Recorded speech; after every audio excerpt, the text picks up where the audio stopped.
What is going on, guys? Welcome back to Tactical Foul. My name is Tigo, and that is Kevin. We're so sorry, but if you don't know, things got really hectic here in the United States. Elections Oh yeah. happened, and we were both in school, and life happened.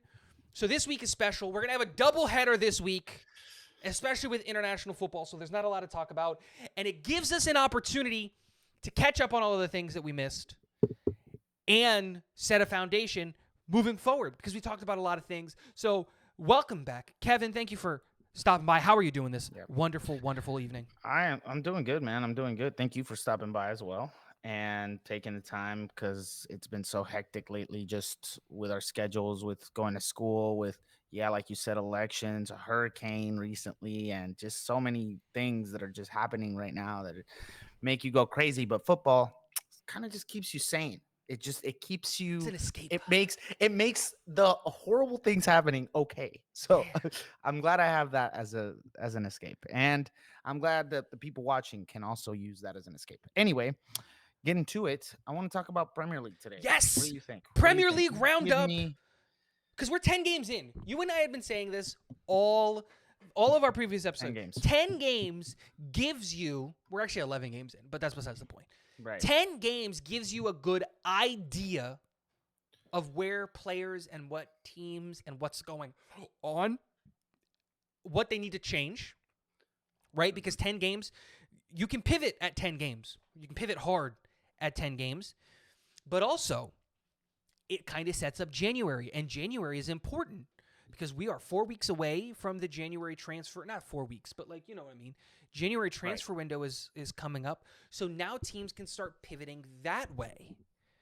And I think that the one team that we should start here, because they're the biggest team right now in terms of news, is Manchester United.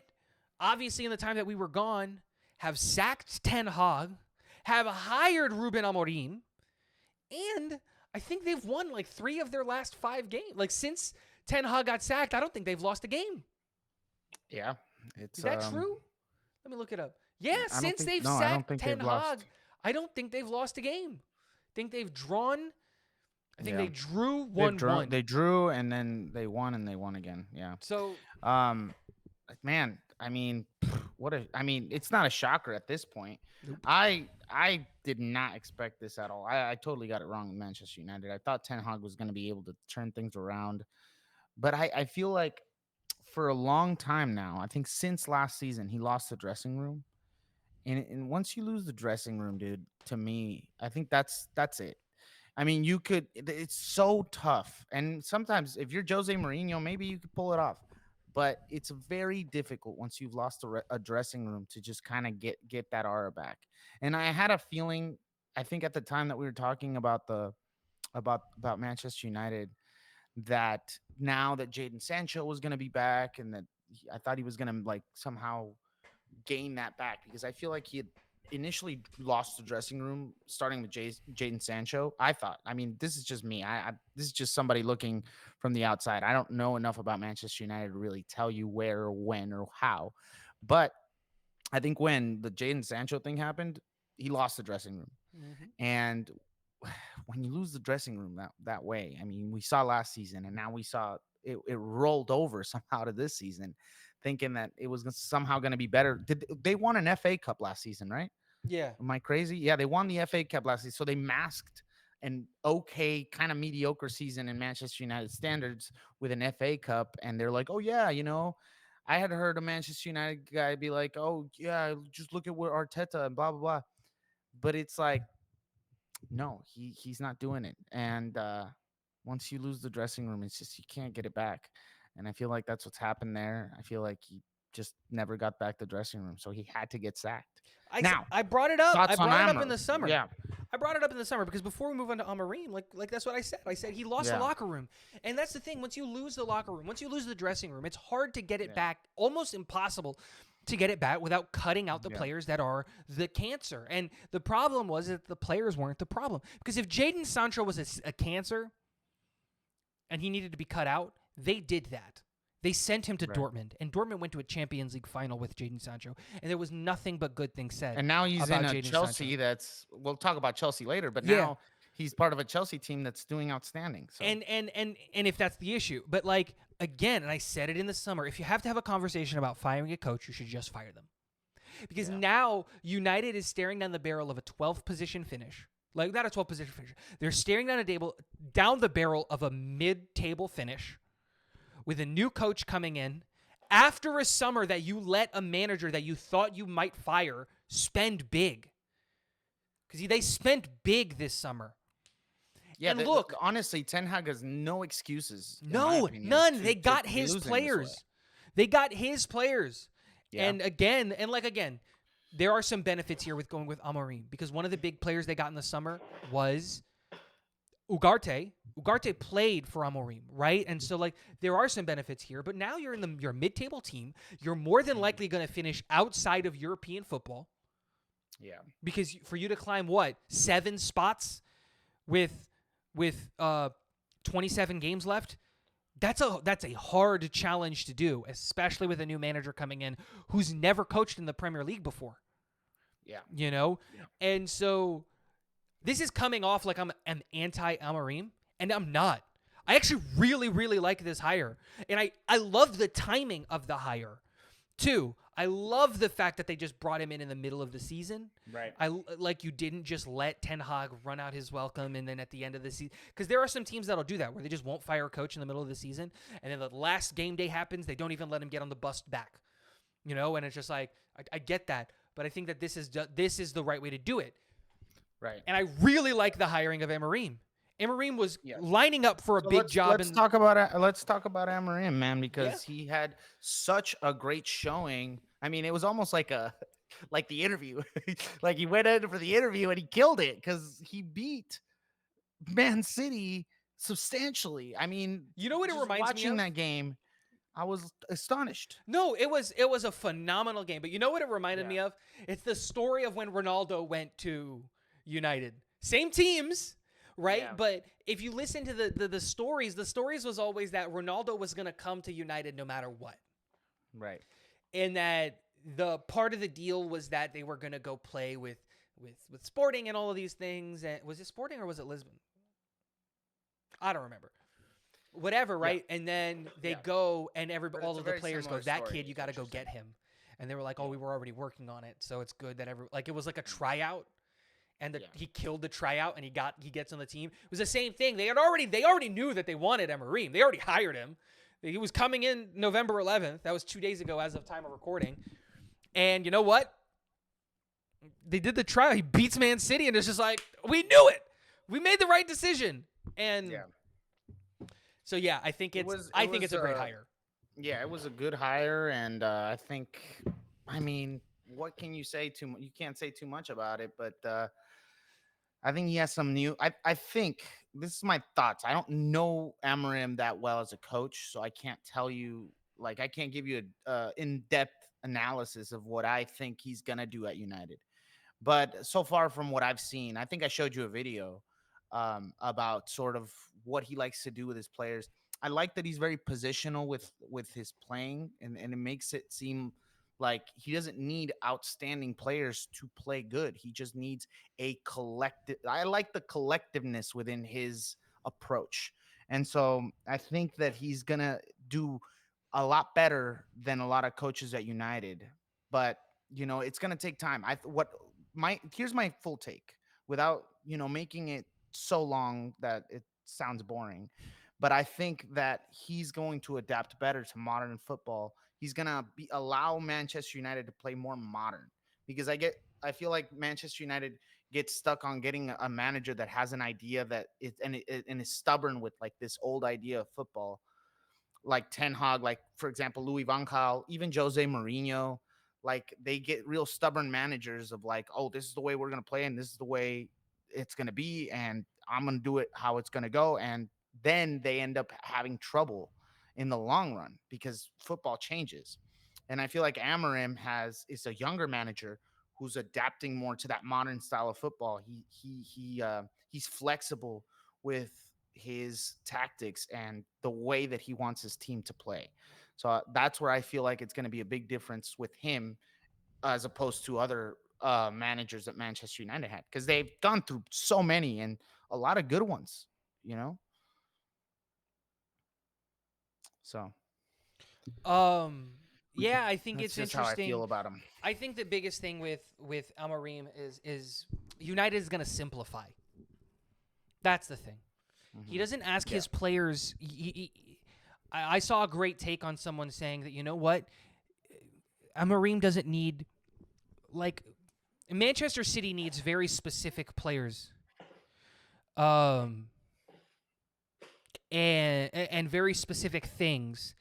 And, like, for example, you need a right back that can invert and play centrally if you're playing for Man City, because that's what he's going to ask you to. That's what Pep's going to ask you to do.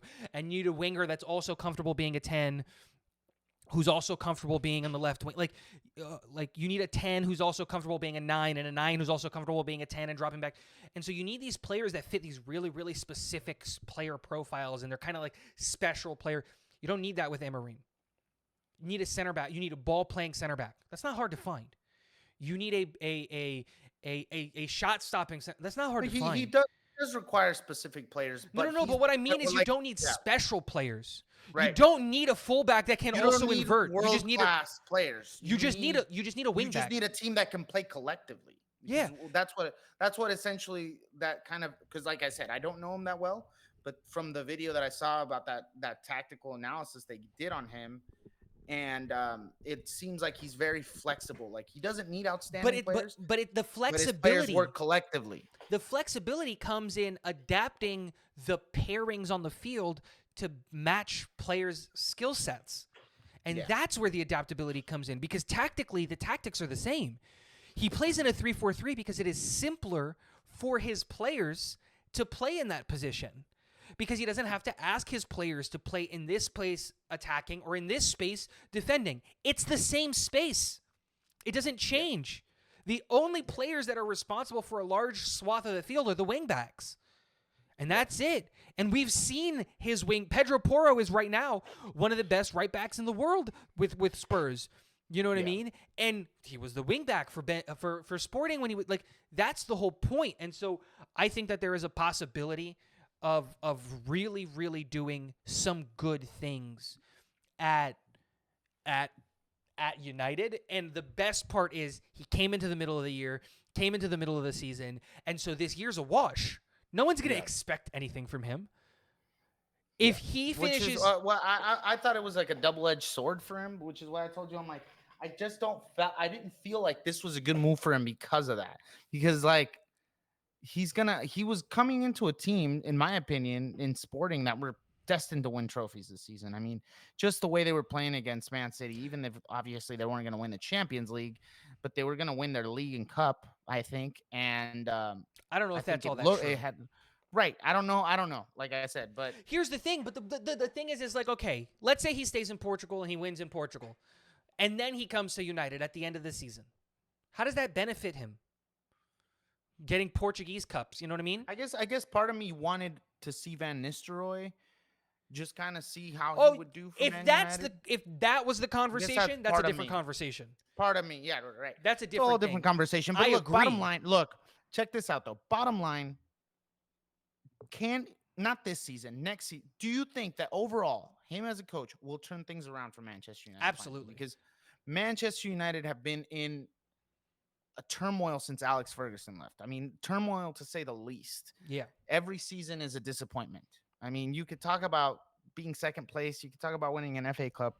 It's not Manchester United standards when Alex Ferguson was around. And that's just a fact. It's not the standard of the United. And I think that's the whole point. I think they brought somebody in that's going to bring his style, is going to bring his players. He's going to do, and it's not even going to bring his players, but he's just going to put this team in the best position possible.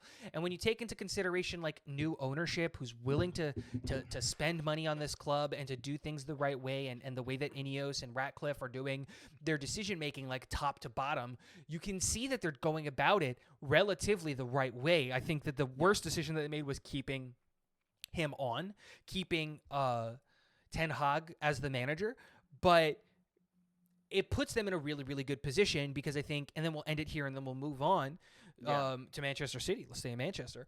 But I think that the benefit here is that it gives Amorim a season where there are no expectations from him. He's not expected to go out there and win a trophy. He's not expected to go out there and do anything except keep this team in the Premier League. I think that you're right. I think I changed my point of view from, well, I think this was a bad idea to I am starting to see like Because he can it evaluate could this be team. a season. It could be it could be a good time because now he doesn't have any pressure to really evaluate this team, experiment with them essentially too, like with the players, the way he wants this guy to play or this guy, or he Moving wants to play pieces this way. around, moving Yeah. players around, Yeah. figuring out who's going to be on this team next year, who's Right. going to get sold, and he can start doing that in January. Like, for example, I think it's really easy to see that Eriksen and Casemiro don't have a spot on this team under Amorim. That's really easy to say. And so if that's the case, they can go and try to find suitors in January for them. Or they can at least start those conversations in January to get them into the summer. You know what I mean? There's at least a conversation to have now because now you can start looking at these players. You can start figuring out who's going to be the wingbacks and do we need wingbacks? What are we going to do? Are we finally going to sell Anthony? Like, what's going to happen? Where are these? Because you can start draining the swamp, moving these players out, and positioning yourself in the summer and even in January to go out and get the players that fit your system that you want to do if you're Amorim. And like I said, if they finish 14th or if they finish 6th, it doesn't matter. It doesn't change anything. It's still United. So it's a wash this year. And that's why I think it's such a good idea. He truly gets a deep dive evaluation of his new team. Something that, 100%. like, look, some managers don't need, and we'll talk about Liverpool a little bit later, but like Arne Slot had, 2 weeks with his team before he had to introduce everything? We'll talk about Chelsea later, but same thing with Enzo Maresca. He had like 2 weeks with his team to figure things out and get them ready for the Premier League. You can do it, but if you can give a guy time to really evaluate, because this is his first time in the Premier League, that's a big, big deal. And so I'm really excited about United. Pivoting now. I think so. I think I agree with you about. I think he will turn things around finally. Hopefully he'll be the man. I hope so because I want good things for United. Yeah. Even though I'm wearing this shirt. Pivoting now to the other team in Manchester, across the way, Manchester City. Look, they're 2 points. No. They're 5 points now out of first behind Liverpool because I believe Liverpool has 28 points and City has 23, sorry. Rocky start for Manchester City, but unexpected, kind of expected. Where are we landing with this whole Manchester City thing? So let me give you a hot take. Well, not even a hot take, but it's a take you might not agree with entirely. I think we're seeing. Well, one, they got hit with a major injury bug. I mean, they've been having injuries left and right. I mean, they don't have Diaz out there, they don't have Ake out there. You know, they're playing with essentially just academy players in the back. Rodri. That was where my hot take was going to come in. Is I think that we're seeing the importance of Rodri in that role that as the deep lying playmaker. And when you don't have a guy kind of dictating that midfield the way it should and kind of containing that containing those counterattacks, because I feel like Rodri's very good at analyzing where the ball's going to land in those spaces where the counters are going to happen. I think that happened a lot against Brighton, is that those counters, they just weren't able to deal with them. And then they found themselves having to kind of play back and have a line of 4 and a line of 5 trying to defend, and got broken down really easily because they don't have anybody intercepting those passes. They don't have anybody getting the players motivated. And then, Rodri's a captain. He's a leader. So I feel like we're seeing that sort of just lack in that role that Rodri. I think that we're seeing how important Rodri really is to this team, because I didn't even notice that. And even in the Ballon d'Or, I'm like, did he deserve it? Did he not? And I mean, whatever. That's a whole other conversation, right? Because that's a whole other thing. But, I feel like we're seeing why Rodri is one of the best players in the world right now, is because when he's gone, Manchester City cannot perform. I never doubted his importance to City. I think that Pep has always had, his one guy where if he's not there, the team kind of falls apart. We've seen that at every single team that he's had. At Barcelona, it was very clearly it was Messi. If Messi wasn't in the team just the team kind of just fell apart. At Bayern Munich, I think it was like Kimmich. At Bayern Munich it was Xabi Alonso. Or Lewandowski too. Because they were able to score goals without Lewandowski. Yeah, with Muller, huh? Yeah, they were able to score goals, but like when Xabi fell out of that midfield, that team just fell apart. And it's always kind of been the holding midfielder. Like Busquets was so important to him, and Xabi Alonso was so important to him, and now Rodri is so important to him, and because that's essentially how he can kind of implement his tactics within the team. I think you can play more recklessly when you have a guy. and then on top of that, you need a guy that knows that role really well, because that's the guy that's going to control your counters, and that's the guy that's going to be able to. And that kind of player can position one of his midfielders to stay like his box to box, stay at the edge of the box when this happens, or stay here, and then I'll stay back. And then those kind of counters that are so lethal in that kind of style, those are the kind of players that dictate that. So when you don't have a Xabi Alonso, when you don't have a Sergio Busquets, when you don't have a Rodri, it really affects you in a negative way. And that was the thing, right? We knew this coming into the summer, that Manchester City should have gone out and purchased a Rodri help. They needed it. And they were looking at a couple places, and they decided not to. It's a tough role, though. But there are guys out there who can do it. Right now, they don't have one. They're asking Kovacic. Okay, I'm gonna need you to elaborate, because who do you think can do it? Because they have Kovacic. Kovacic is in a 6. He's an 8. Right, but who do you think right now is good enough to play that if role? We're being honest, honestly. if they would have gone out and they would have gotten Mikel Merino instead of Arsenal, that would have been a good addition. Box to box, though. He's more of a but he can play the 6. That's the thing. He can play the 6. Zubamendi. If they would have gone after Zubamendi. Zubamendi would have been a great player to play. But what I'm saying is those players exist. Who's the Brazilian guy at Newcastle that they were looking at? Was it Newcastle or was it Palace? And they're actually, it's funny you mentioned Zubamendi, though, is because they're actually going to look to try to get him in January, from what it seems like right now. You know why? And we can talk about this in a little bit. The reason that they're legitimately looking at it is, one, because they desperately need it. Right. Joe Linton. They could have gotten Joe Linton. Was it Joe Linton? No, not Joe Linton. Who am I thinking of? There's a Brazilian player that they were looking at. He's more of an 8. Bruno Guimaraes. That's what I'm thinking. They could have gotten Bruno Guimaraes. Again, is he as good as Rodri? No. But can he play a 6? Yeah, that's what he does for Newcastle. Those are the things. Yeah, but you don't just need – but for that system, you don't just need any 6. You need a 6 that can do it. And I think Zubamendi is good, because Zubamendi – I don't think Bruno Guimaraes could do it. I think easily. That's the move that they should have made in the summer. They should have gotten Bruno. If they got Bruno, they're not in this position where they're so desperate that they can't figure it out. And I like Bruno. I think if they went out and got Bruno, I think that City isn't as deep of a hole as they are now. And now they're going to have to pry Zubamendi away from Sociedad. And Sociedad is flying high, obviously. And we'll talk about this in the next episode, which is Sociedad are coming off of a big win. They beat y'all in Barcelona, and they showed the world, like, this is how you beat Barcelona. It's not that complicated.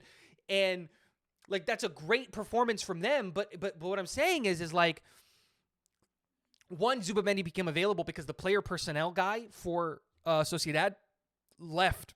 And that was a big reason a lot of the players stayed. And he had a big hand in developing players like Merino and Lenormand and Zubamendi, and like finding those players and keeping them there. But they need to find out a 6, because look, this is where you start pivoting. And the one thing that City have figured out, I think, is that they don't have an answer for the who plays when Rodri's out. And I think that they thought that they were going to be able to get it in aggregate with players like Kovacic and bringing back Gundogan, and they were going to be able to find that in the aggregate, and they haven't. You can't replace 1 6 with 2 8s. It doesn't work like that.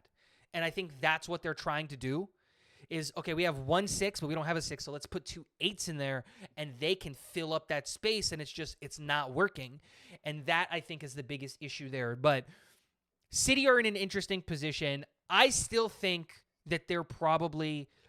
I'm going to have a hard time betting against Manchester City until it happens. Regardless of the way that the situation is right now, and we'll talk about Liverpool in a second, I still think this is City's league to lose. I think that they're Really? still well in the race to do I'm it. very surprised you. And were look, saying that. I want Liverpool to win, but I'm not going to bet Right. against Manchester City until somebody proves that they can do it. That's my Um, biggest thing. So I think for me, the front runners are definitely Liverpool. If Liverpool, absolutely, they should be. I- They're 5 points ahead in the way that they're thing- playing. I get it. Yeah. They're playing good. And we gotta get into Liverpool right now. Yeah, let's go because I right do into wanna Talk Liverpool. about them. As we go into Liverpool, I do think Liverpool are favorites to win this the Premier League, but I just feel like I need to see them against and they've played good opponents. I'm not saying they haven't played good opponents because last time in the podcast I did say they hadn't played good opponents, and then they went on. I think did they beat Chelsea? I can't remember if they beat Chelsea. They beat Chelsea. They tied beat, Arsenal. They beat Leipzig. They beat Arsenal. They absolutely annihilated Leverkusen. They beat Brighton. They beat Villa. Yeah, they're doing very good. They're doing very good against formidable opponents. I guess this last game, though I do feel they're playing well. They're strategizing. They're using their speed the way they're supposed to. I feel like what Arne Slot is doing is kind of getting the best parts of Liverpool and just doubling down on it. The speed, I think, is one. I think we're seeing Darwin Nunez finally come out of his shell a little bit. We're seeing one of the best versions I think I've seen from Mohamed Salah in a while. 10 goals and 10 assists in 10 games. It's absolutely insane. Yeah. I think, but I don't know. I mean, and not that I didn't like the strategy, but a lot of their goals, and I was mentioning this earlier, a lot of their goals came right off those corner kicks. They just countered on those corner kicks. They were ready to just, all right, boom, let's get the ball out, and then bang, let's just counter the heck out of them. And they did it so many times. I was impressed.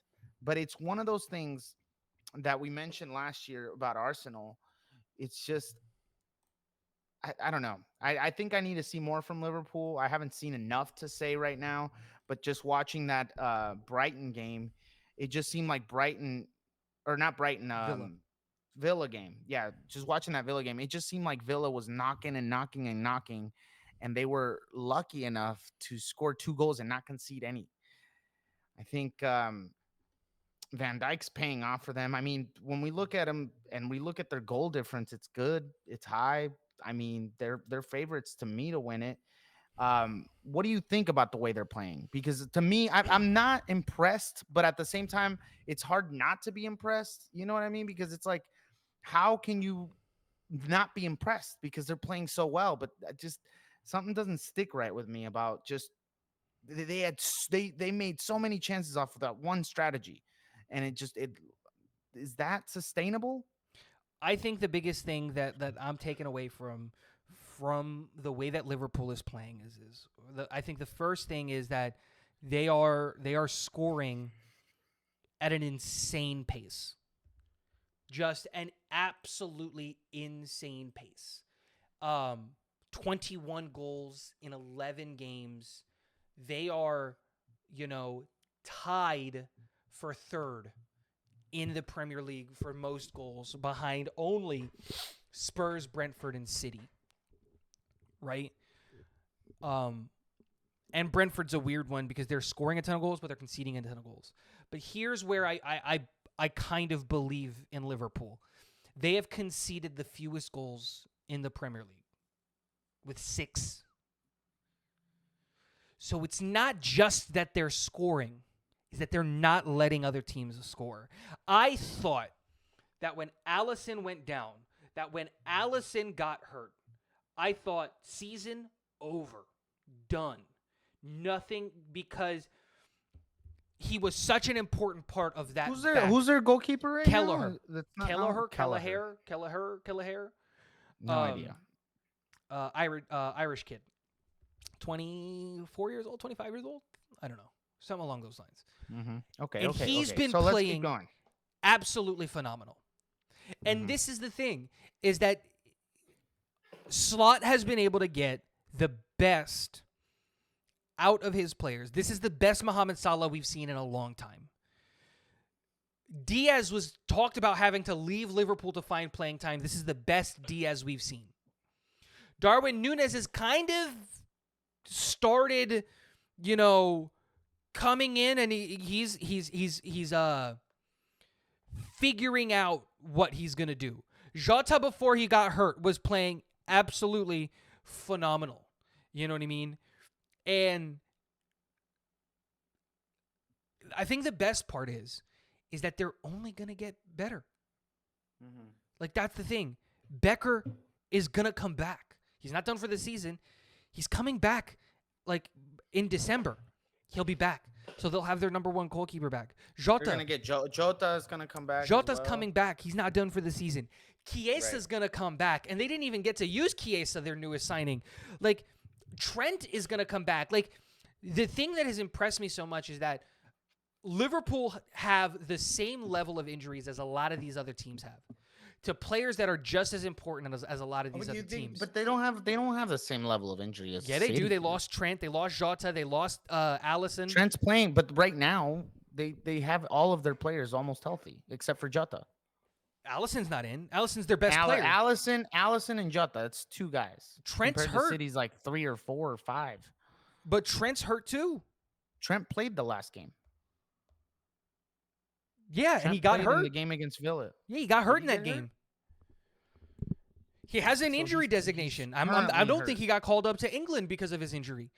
Besides the point, it's like they're having some losing. Allison should be it. They shouldn't have kept winning and getting scoreless and getting clean sheets as they did, but they didn't. They kept it going. Jota got hurt.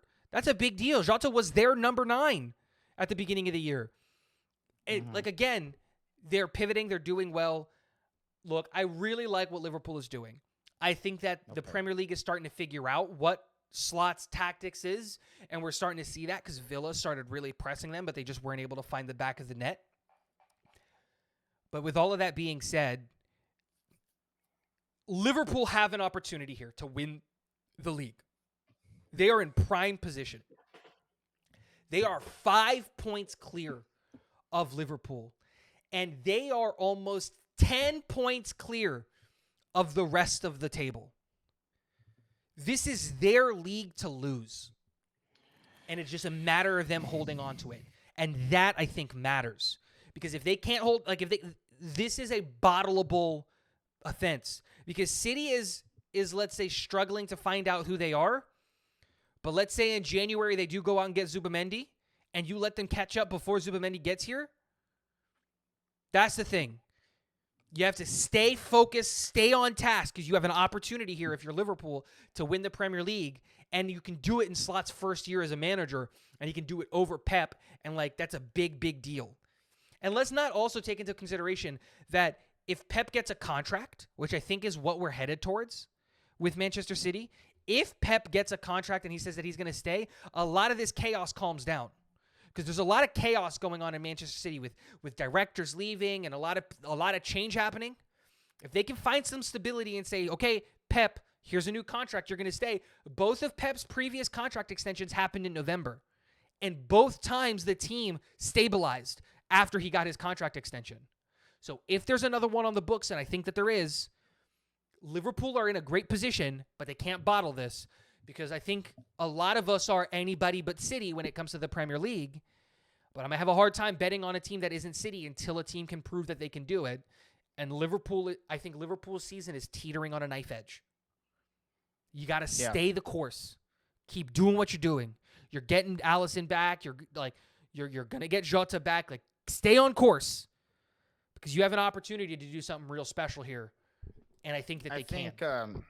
I agree. I agree that if any team can do it this season, it's going to be Liverpool, which I got dead wrong, because now I want to get into talking about Arsenal.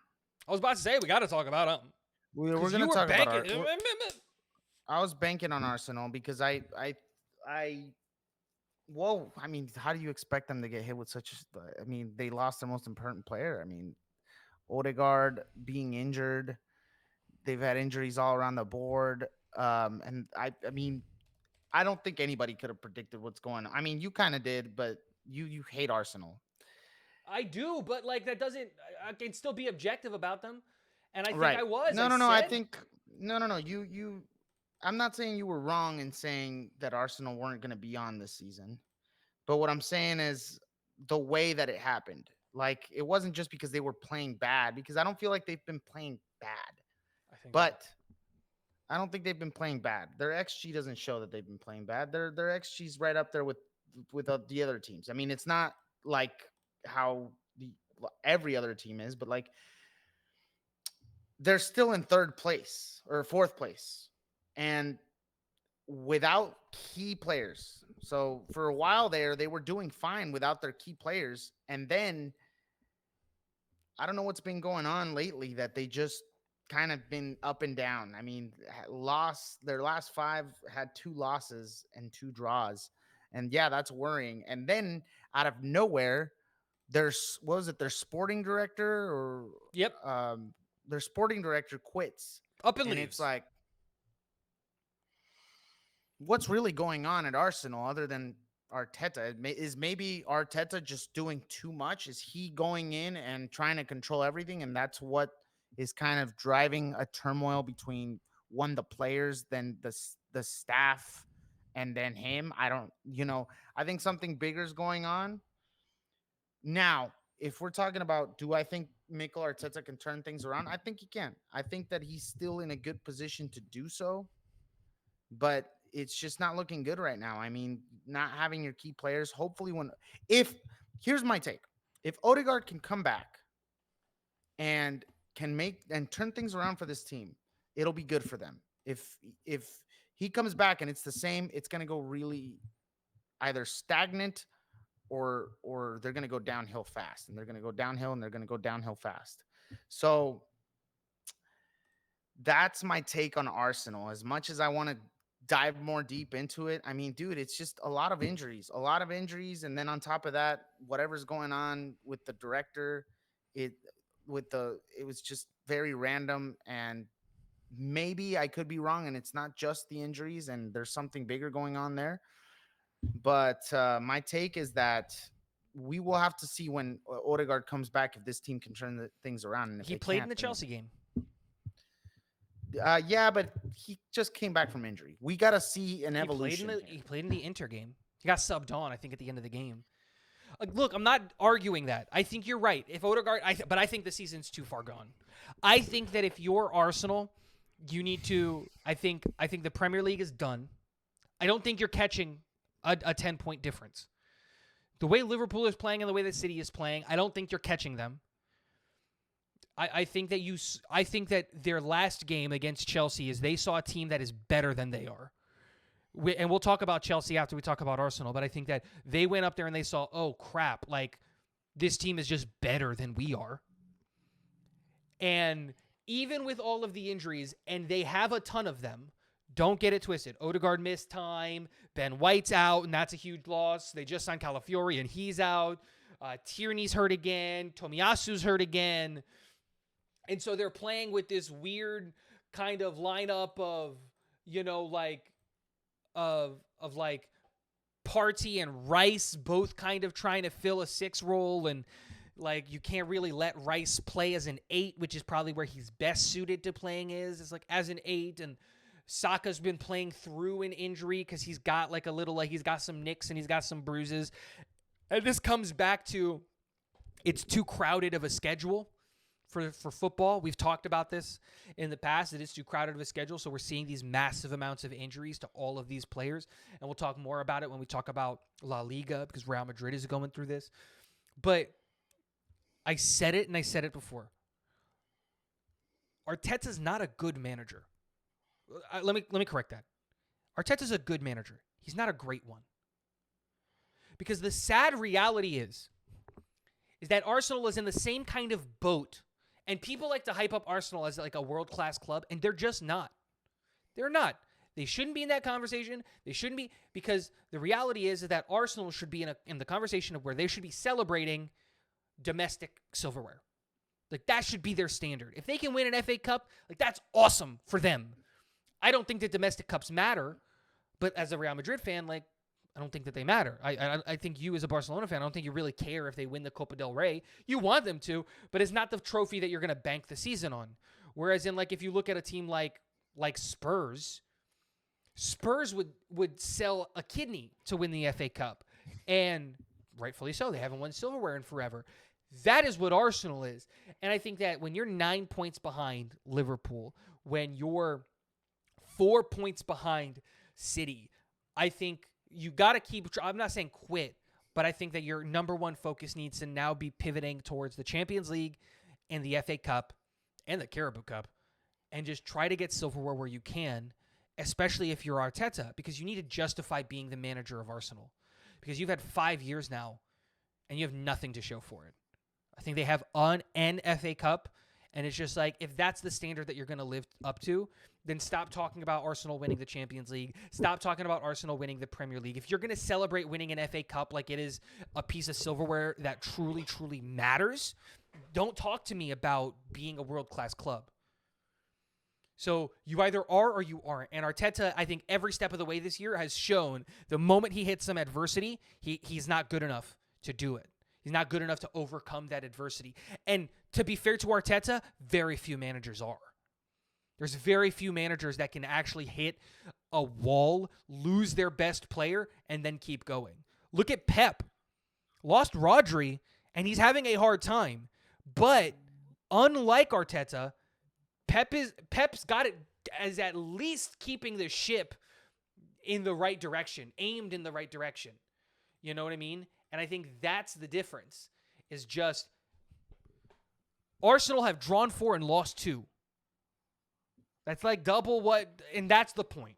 That's the point, is everything fell apart for Arsenal when they lost Odegaard, and it's exactly what I said in the summer. I think another thing that Arsenal should have done that didn't do, and we've talked about this before, is get a striker. They don't have anybody scoring goals for them, and that was like something they just didn't capitalize on. They didn't capitalize. They didn't capitalize right. No. And I agreed with you, but I thought that they would at least look into somebody by now, but then no, it's the same problems and it's the same thing. And I feel like now it's not enough to just score off of set pieces and corner kicks um Dead and the ball sidelines situations. and stuff like that, dead ball situations. Yeah.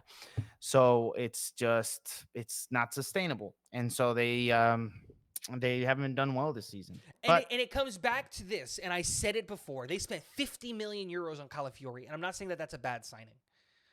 Calafiori is not Right. helping them win games. well, They went he out got and they injured also. spent, what was it, 40 million on Mikel Marino? Yeah, they just they made the wrong signings. I mean, overall, I feel like I know what you're saying about the season being over. I don't think that it's over for them just yet. Oh, I think I it feel is. like yes, they're behind. 11 points isn't Nine. good. If they can 9, oh yeah, 9 points. 9 points isn't good, but I think that there's still a chance to turn things around. And No, there is a chance. I'm just saying I don't think it's realistic. That's the point. right. What It's you're not asking is realistic. you guys, but if Arsenal needs to not drop a game the rest of the year, and then That's not Liverpool gonna needs to happen, lose 3 obviously. games. And like that's the thing of just like, for every loss that Liverpool still has on the schedule, I think Arsenal has a loss and a draw. That's the difference. They're not gonna make that point differential up, and that's the thing. The race for the and Premier the thing League about is I between think a Liverpool bigger and thing Manchester I think City. I think another thing that we're not, or that we should take into consideration, is Arsenal are letting in a lot of goals, and that's a big problem for them. And they're not outscoring their opponents, but they're letting in too many goals. Just their XGA is bad. I mean, it's one of the top 3, along with Liverpool, surprisingly. Liverpool are surprisingly also letting in a lot of goals. No, they're not. They've Yeah. conceded 6 goals. It's the fewest in the Premier League. You're looking at that Okay. wrong. Yeah. They are conceding more goals than they did last year. That is true with Arsenal. Yeah. But they're still a defensively stout team. I believe when you look at their goals conceded, I think they're tied for 5th. I think that's where they're at. Because I think it's like Liverpool. They're tied for 4th. That's what it is. Yeah, you're right. I was looking at it wrong. I don't know, but yeah, like just Liverpool aren't doing well offensively. Maybe, hopefully, with Odegaard, they can turn things around. I mean, if we're looking at the season realistically, I mean, yeah, it's very tough. It's very tough to come out of the season and win it.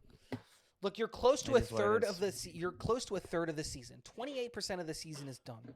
And a lot of math and a lot of statistics say that if a team where a team is right now is pretty indicative of where they're going to be at the end of the season. And it's not a perfect science because at this point in time last year, Spurs were in first place. Right? But it is a good indication on where you're going to end up. And I just think that we all know that the I still Premier feel League like is a farmers league, and if you're not I one of the still top do two feel like- teams, you're not in it, and they're not. But one I of the still top feel two like teams. if in the next 5 games, if Arteta can turn things around, I think they could still end up in the top 3. Oh yeah, that's within reach, but I think winning the Prem is out. Depends think on winning the I Prem is think, out. I think this is Liverpool's Premier League to lose. Yeah, and if they Because lose it, either it's the City. Man City or Arsenal, I think, could both capitalize. If I don't think Arsenal Liverpool- can. I don't think Arsenal is going to finish third, and I don't think Arsenal is going to finish third because of this team. And I got to eat crow here. We're going to stay in London. We're going to talk about the Blues. We're going to talk about Chelsea because talk about Chelsea's in Chelsea. third place right now. They just went and played against Arsenal. It was at home. It was at Stamford Bridge, and they did an exceptional job against them. An exceptional job, and I think that matters. Like that is such a big against Arsenal, against Arsenal. Like it was a comeback. It was they a comeback should have. tie. But the thing is, they should have won against Arsenal. That's my thing. They Oh, should no, have they won against Arsenal I don't know. because No, 'cause I think look, they're- they're I think playing they're at equal home. teams. They were playing at home. Equal teams. I mean, if we're talking about equal teams, I think people are overhyping Arsenal and underhyping Chelsea. I was a part of that. I did that. they're doing Remember, I almost put Chelsea exactly at the- They're eighth. doing almost exactly the same. Exactly. That's the team. exactly the point. I think that they But are why do you say they're overhyping Arsenal and then because underhyping everybody them? did. If they're doing Anybody almost have exactly Chelsea? the same? Did anybody have Chelsea winning the league? No. No one thought that Chelsea was going to win the league. But people like yourself said that Arsenal were going to win the league. I didn't believe I it. wanted no, but I wanted Arsenal to win the league just because I was tired of Man City winning. No, but everybody banked on the wrong horse. Remember what I said? I banked on the right horse. I said it's City's going to win the league because it's probably going to be City. But if it's not going to be City, it's Liverpool. I was right there. And a lot of people were like, City's probably going to win the league. But if it's not City, it's probably going to be Arsenal. And a lot of people were wrong there. The guys at The Athletic were wrong. 442 was wrong. Like a lot of these guys that were out there were all banking on Arsenal because they were overhyping Arsenal. And then exactly what I said happened. If Arsenal hit a little bit of adversity, we're going to see what they actually are. They didn't have to deal with any adversity last year. Everything went their way. None of their key players got hurt. None of anything that they had to deal with happened. And that's the point. I think Chelsea, a team that does have a ton of injuries, or not a ton of injuries, that's the wrong word. A team that is going through a lot of adversity because they have a lot of players on that team. The squad is massive. They're trying to still figure out who they are and who their identity is under Enzo Maresca, but they're starting to find their 11 that's going. But even then, while they're trying You to got it figure wrong out though who there they're all- because you really did not. I didn't like think Enzo Chelsea were Maresca. gonna do that. No, I got it totally wrong. You got it wrong. I got it sure. totally wrong. I didn't think Enzo Maresca and his style was going to work, and it is. Like, really well. I don't think I got it wrong with Liverpool. I got it wrong with Arsenal. But then again, I don't know. Either I'm way, just saying the way that Chelsea is playing, it's going to win them a ton of games. So Chelsea have surprised me this season. I think Enzo Maresca, I don't know. It's weird to say because he's playing very similarly to what Arsenal are playing like. They play well. They know how to play with the ball. They have that same Pep disciple kind of Mhm. style to their game. But I feel like Chelsea have better players to do it. And it's just in a more sense. players. That's the Yeah. thing. Reece They have more James depth is in their still on a squad. minute count. You know what I mean? And he's Yeah. still coming back. Cucurella I thought he was going to fall off when Maresca came in because I didn't think that they were going to mesh all that well. Nope, he's still playing incredibly well.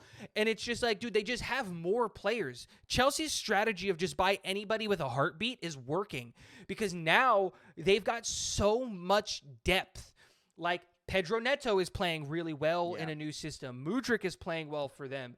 Mark Gui is getting minutes and he's playing well. Mudueke is playing well. Nicholas Jackson, Jadon Sancho, Nkunku. Like, and we haven't even talked about their midfield yet with Casado and Cole Palmer and Enzo Fernandez and I mean, yeah, Chukwueze. Cole Like, Palmer is definitely there. this is they just have the depth, and this is, I think, the difference is that if they get hit with an injury, it's not going to be as devastating because they have so many players that are happy being at Chelsea, that are happy being a part of the rotation, and Enzo is in a better position to pivot. Dude, it's insane. I don't want to talk positively about Chelsea. I dislike Chelsea. I hate Chelsea. I hate all of the London clubs. I hate that I have to talk positive about Chelsea, but it's crazy. I did not expect Chelsea to be in third. I think I had talked about Chelsea. 'Cause You I felt did. like No. Enzo I'm gonna give you credit. This is me. I I gotta think eat I crow remember. here. I gotta eat crow. I Yeah. didn't think Chelsea. Now I look at it and I don't see a team that isn't Chelsea ending in third. I don't think Arsenal's going to take third from them. I don't think Villa, Castle, Spurs, and I think they're going to be able to turn their seasons around because they're middle table right now. I don't think they're going to be able to take third. I don't think Forest is going to stay, or Forest or Brighton are going to be able to take, like, I think 1, 2, 3 in the Premier League is going to be a combination of Liverpool, City, and Chelsea. That's going to be 1, 2, 3. In what order? Okay. I don't know. Give me your top 6 right now, because that's what we need to know. We need to know. I want to know what your top 6 are. I want to be able to gauge where you're at in the teams that'll make it. The top 6 are probably going to end Liverpool, City, Chelsea, Arsenal. What about Nottingham Forest? Arsenal. Oh, this is where it gets hard, because I think it's between 3 teams that I think are all in a weird spot, and I think they'll turn it around. I'm going to say, okay, it'll be Liverpool, City, Chelsea, Arsenal, Aston Villa, Spurs. I think that's 1 through 6. Wait, you said Liverpool, City, Arsenal. Liverpool, City, Chelsea, Arsenal, Villa, Spurs. You think Villa will make it? You really? Yeah, I think Villa's in a weird spot right now. I think that they're got to remember, Villa are in 9th right now. They're 1 point back. If they win if they draw and everybody else loses, they're right in that top 3. You know what I mean? And Spurs are 3 points back. So the margin between 13th and 3rd is very small. You know, it's 4 points. So it's not a lot. It's not a big difference. And I think that something is broken defensively with Spurs, and I'm hoping that they can fix it. And I think a lot of the underlying stats show that they're on the right track to fixing that. Because if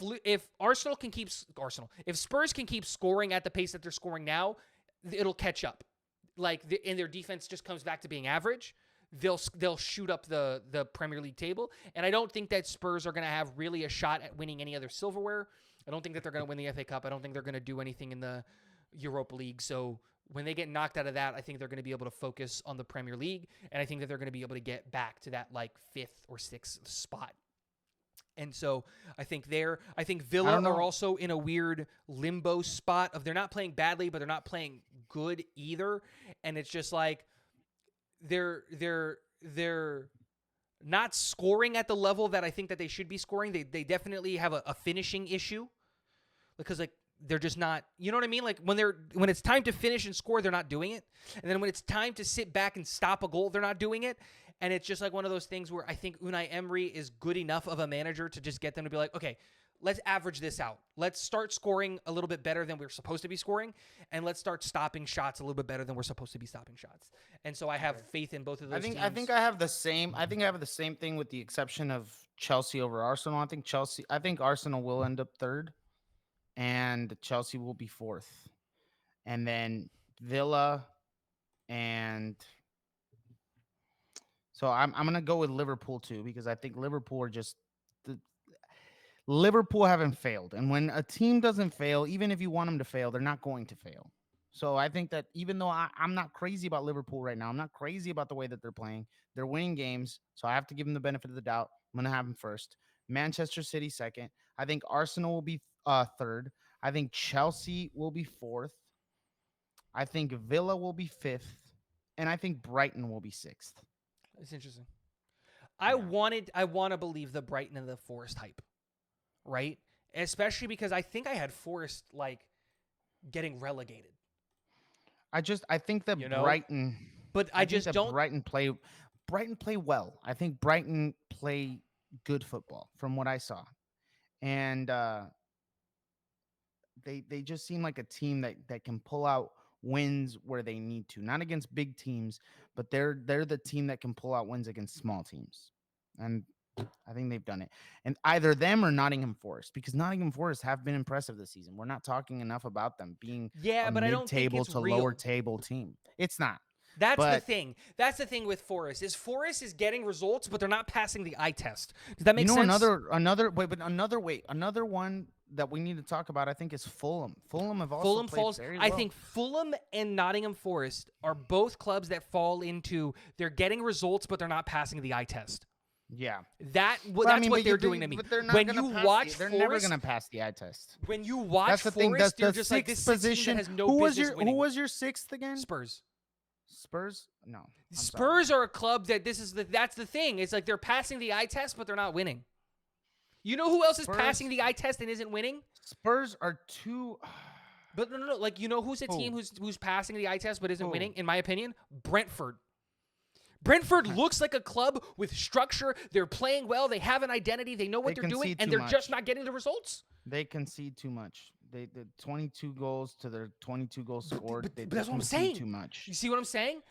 And with what does Tottenham, that- Tottenham do real. The thing is, Tottenham do really well. They're just not pulling out the exactly, dude. They games. lead the Premier League in goals. They have 23 goals. Yeah. They lead the Premier League in goals. They actually and have a they're- great goal difference. They have a goal difference that they have They have the best goal the difference. best in the Prem. goal difference up outside of Liverpool. Outside of Liverpool. I'm Yeah. correct. Yeah.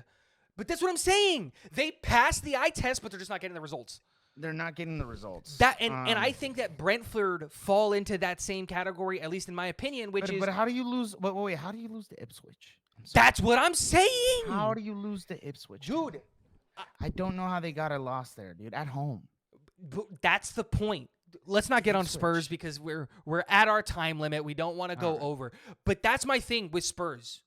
Is just, dude, they're Yeah. passing the eye test. They look good the way that they're playing football.